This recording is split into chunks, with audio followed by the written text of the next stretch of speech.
Mutton குழம்பு ready பண்ணியாச்சு.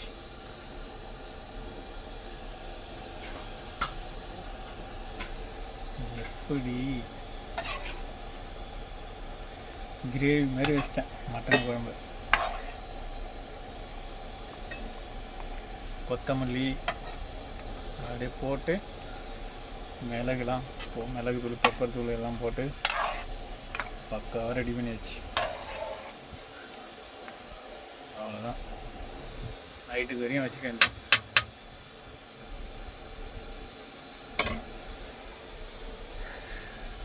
புதினா தூள் கிரேவி வச்சாச்சு. மட்டன் கிரேவி தான். சப்பாத்தி இருந்தால் சப்பாத்திக்கு. நைட்டுக்கு வண்டியை ஓட்டு வந்தால் மதியானத்துக்கும் நைட்டுக்கும் சேர்த்து சாப்பிட்டு வந்தோம்.